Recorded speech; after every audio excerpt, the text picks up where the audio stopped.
Hello and welcome to the Daily Mill for Monday the 6th of February 2023 in today's Millwall news. As I mentioned in the videos over the weekend, it felt like Gary Rowett was waiting to make the substitutions that he eventually made, and that seems to be the case. The Millwall boss pondered tactical changes late on in Sunderland draw. This is from the southwarknews.co.uk. The Lions made just 3 substitutions in Saturday's match against the Black Cats at the Den. Gary Rowett admitted that he considered making tactical changes in the final stages of Saturday's 1-1 draw against Sunderland.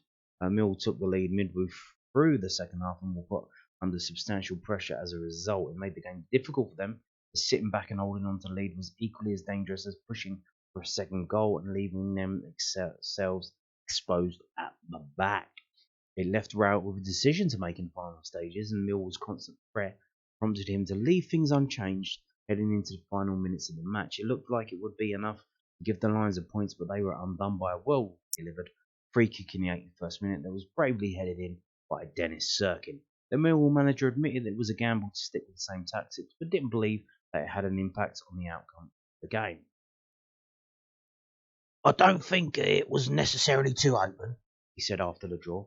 Straight away, Sunderland pushed their fullbacks really high up the pitch and played with 2 centre-halves and 2 central midfielders, then literally played with lots and lots of forwards in and around the edge of the box, so it was quite difficult to get out. Not long before, I tried of going to a back 5 and I'm blocking it up, but there was about 15 minutes to go at that point. It's always a difficult one when you're getting backed up. Do you go more defensive and remain backed up and try and hang on? Or do you try and do something the other way? We decided to try and get us attacking a bit more. We had quite a few good attacks just before that. Well, that's the gamble. And it was a set piece. If it had been an attack or a breakaway that had done it, then I would have been disappointed. Indeed. So he was basically saying he was going to go more defensive, but it was way too early. So he probably would have done it later, but they scored in the 81st minute, and that was like, oops, okay. We're going to have to go with some fresh legs up front and try and maybe get them on the break with Oliver Burke's pace. Didn't quite happen, but would they have scored anyway? Probably. If we'd have tried to defend for an extra 10 minutes, would it have brought too much pressure on ourselves, especially without Hutchinson playing? Maybe not. If we would have brought on the attacking subs that we brought on earlier, that might have made a bit more of a difference, because if they are coming at us, putting us under pressure, and we've got Oliver Berg up front who can just put on the jets and get into the corner with the ball, that might have made a difference, but we'll never know. And it's all, what's done is done. We move on now. We've got QPR away. Let's concentrate on that now. QPR signed a player that I mentioned on deadline day when I made a little video about all of the players that the other teams had signed, and I noticed that Bristol City had released Chris Martin as a free agent. QPR signed Chris Martin, obviously to replace the not injured but ill Lyndon Dykes, who's got pneumonia. So they have signed Chris Martin. So obviously pneumonia is nothing to mess around with, and the fact that a professional footballer healthy has got pneumonia, and that's, if he's getting it, it's serious stuff. And they've just signed his replacement until the end of the season, Scottish striker Chris Martin. So there you go. Now, moving on to this from millwallfc.co.uk, the club's official website. The Lionstore is set to close on 9th of February. Not permanently, just for one day. The Lionstore will be closed on Thursday the 9th of February for a stock take. Supporters will still be able to order items online. Click here to visit the online store. The shop will then reopen at 9 AM on Friday the 9th of February. They do these in late July, and what it generally means, the code means, is that they're getting more stuff in. So a lot of people have been complaining about the stuff that's in the store. Obviously, Hummel's exclusive distributors in the UK fell apart. So Does that mean have Hummel found a new distributor in the country? Is that what's going on? Are we getting new stuff? Because apparently the stuff that was in the club shop was just stuff that they had to pay the administrators for. So they had to buy it from this company. So anything in there is owned by Millwall and had to be sold by Millwall to get their money back. It wasn't on sale or return or whatever the concepts are these days. And they were doing, here you go, massive 50% off. So yeah, 50% off. So interesting stuff. And if we do make the playoffs, you're gonna need some more shirts. If we make the playoff final, we're gonna need special playoff final shirts with the little thing around the badge saying Millwall versus whoever it is, Middlesbrough playoff final 2023, and you're gonna knock them out and make some money off of that. You're gonna need flags and banners and scarves and all that shit as well. So yeah, it seems they may be getting some new stuff in to sell. So that's on Thursday. So don't go down there on Thursday to visit the store. Go on Friday, and they might have what you're looking for. If you've been looking for something and it's not in there. So are you talking of looking for things? Are you looking for a job? Are you semi-retired and you want to get out of the house and get away from your nagging wife? Well, Millwall Football Club is hiring ground staff. Millwall Football Club is hiring ground staff. The role holders will be required to support the other ground staff and ground manager based at the training ground in Bromley, Calmont Road, but may also be required across the other sites of Millwall. The position will also assist in the club's pitch maintenance programme to ensure the delivery of an excellent playing service at Calmont Road. For a full job description, click on that thing below. You've got to send in your CV and cover letter to recruit@millwallplc.com. Closing date is Friday the 17th of February, so just over a week or so, 10 days or so. And let's have a look what's happening here. So £18,000 plus benefits, basically a free tracksuit. Key responsibilities: carrying out ground maintenance to the training pitches and associated grounds. Undertake but not limited to maintenance of grass areas, hedgerows outside the boundaries. Operating machinery and equipment associated with sports pitch and grounds maintenance as instructed. You get to drive the lawnmower, eh? Ensuring the machinery and equipment is used correctly and kept clean, and when not in use, put back to appropriate storage locations. Indeed. No messing around. No filming TikToks and stuff like that. Preparing to work at the club's facilities and other leisure sites as hours and day shifts require.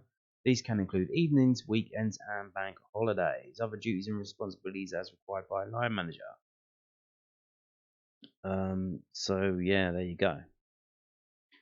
So you do need to be flexible.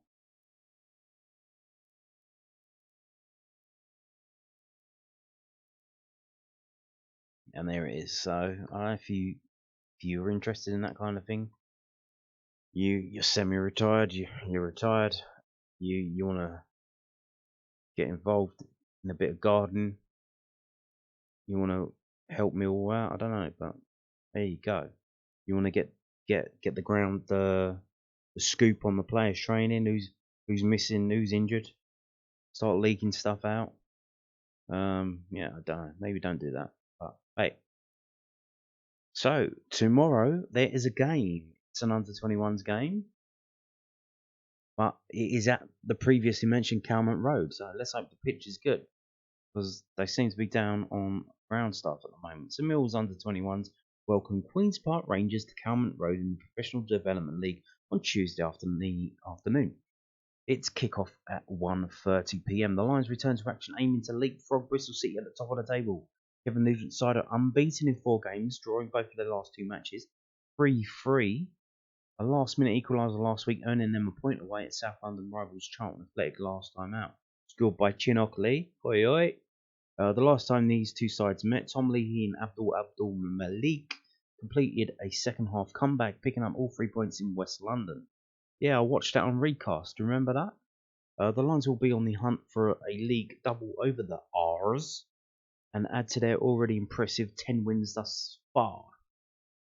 Seb Dross netted his third goal in just 2 games from the spot against Charlton, making it 6 goals for him this season to become Mill's second top scorer behind Abdul Malik. Both will be eyeing to add to their and Mill's impressive tallies in this London derby, indeed. And we're getting into the area now where you've got to transition some of the under 18 players into the team. They're obviously missing Romain Esse. Will he play tomorrow? He's part of the first team squad, but we've got Mason Bennett injured. So will they play him in this? I don't know. I'm not too sure because he wasn't on the bench at the weekend. So I imagine he'll probably will be involved in the QPR games and almost certainly with the Coventry game coming soon after. But will Romain Esse play? Who knows?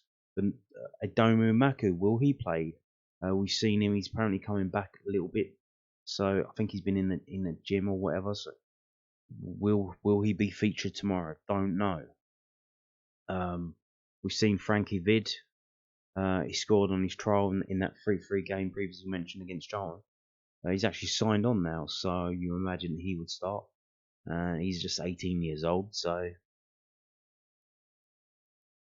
will be interesting to see what team gets put out and if they can carry on being absolutely fantastic and scoring goals for fun. It will be interesting to see. Now they will be missing some players, as mentioned, and those are players out on loan. So here we go. We've got the Loanwatch from SouthwarkNews.co.uk. Mill Loanwatch youngster scores first professional goal. Shamar Lawson helped Maidstone United to a vital 2-2 draw against Yeovil Town at Ewish Park. Shamar Lawson scored his first professional goal on Saturday afternoon. The 19-year-old midfielder, who had his loan spell at Maidstone United extended for another month last week, started against relegation rivals Yeovil Town at Ewish Park. He found the back of the net in the 21st minute, scoring the opening goal of the game after a quick 1-2 between Rory Deacon and Mamadou Jobe. Brilliant build-up play between Deacon and Jobe as the ball was squared for Lawson, who side-foots it into the bottom corner. Stones take a much-deserved lead. And then we've got some JP on comms on Twitter. Someone was at the game. Shamar Lawson takes a bow. Excellent today. Fowler, Bone, Jobe all looking good too. Hopefully we can tie a couple of our loanees down ahead of a rebuild in the summer. So he wants to sign Shamar Lawson on a permanent deal. That Maidstone United fan there. So interesting. It helped the Stones secure a crucial 2-2 draw, despite being pegged back by 2 quick fire goals in the second half. Jerome Binom Williams' stoppage time header was enough to give them a point on the road, but they still occupy last place in the National League table. Yes. That's the thing about the teams, the Kentish teams. Your Maidstones, your Dartfords, your Ebbsfleet Uniteds. They're absolutely mustard in the National League South. But when they get up into the National League, they really do struggle. And they're very much yo-yo teams between the two. Elsewhere, Alex Mitchell played the full 90 minutes and St Johnstone were beaten 4-1 by champions-elect Celtic in the Scottish Premiership. The 28-year-old started in the middle of the back five, but he was unable to help his side avoid a thrashing at McDermott Park on Saturday afternoon. Angie Postecoglou's side took an early lead thanks to Andrew Considine, own goal and a neat finish from Kyogo Furuhashi before Dre Wright got the hosts back into the game on the 29th minute. Former Huddersfield Town midfielder Oremu restored Celtic's 2-goal advantage 7 minutes before half-time break, while David Turnbull's stoppage time strike against then 10 men St Johnstone was enough to see the points head to Glasgow. Yeah, that was on Sky Sports. I started watching it and I kind of thought, why am I watching this? This is going to be an absolute brutal beating. And indeed it turned out to be very one-sided. Wasn't not a fun game to watch. Really isn't. Now, they're missing a player there, and I don't blame them. Because it's very hard to find out information about the league that Jordan Gilmore's gone out on loan to. So Jordan Gilmore, gone on loan to Vickers, Crayford and Dartford Athletic, who play in the Isthmian League South East Division. So you've got the Isthmian Premier, which is underneath the National League South, and then underneath that they've got 3 divisions. It used to be 2, and now they split into 3: North, South, and South East. Bit naughty. I think they're trying to get some of the Southern Premier League teams, or whatever that league's called. But Jordan Gilmore did play. He did start. He played 90 minutes for Vickers, Crayford and Dartford on Saturday at home to Burgess Hill Town. They were 2-0 up, and they ended up finishing 2-2. Have no idea whether that was what that was all about, and kind of hard to find the information because the attendance was only 85 people. You can see that in the middle. Yeah. So probably not that many people who went to the game, then come away from the game and go on social media, go on Twitter, and talk about the game. It's almost as many people as probably 2 teams put together. You got the 2 teams, you got the coaches and what. That's nearly 50 people there. So not many people going to that game. So he conceded 2 goals. Don't know that's his fault or not, or what happened. You can see they were in quick succession, 64 and 67, pretty much one after the other. So there you go. The match events. So what have we got here? We've got actually Vickers, Crayford, Dartford making 2 substitutions after the first goal was scored by Burgess Hill Town, and that didn't really help because then they scored straight after. So that was that a factor? I don't know. I literally don't know anything. All I know is Jordan Gilmore played 90 minutes and he was in goal when they conceded 2 goals. So there you go. Now, in terms of games coming up, this is from kentishfootball.co.uk, that they cover all of the football and all of the leagues in Kent, full of information. They basically collect it all the stuff and give you access to it through this website. So this is the fixtures page. So actually on Tuesday, so we've got the under-21 Millwall under-21s playing. Vickers, Crayford, Dartford are playing. They're playing at home to Three Bridges at 7:45 kickoff. So we'll see if Jordan Gilmore will be playing in that one.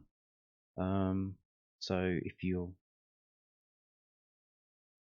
that way inclined, you've got nothing to do, you're a bit bored, maybe pop down to Crayford and watch that game. But there you go. And on that note, thank you for watching, and goodbye.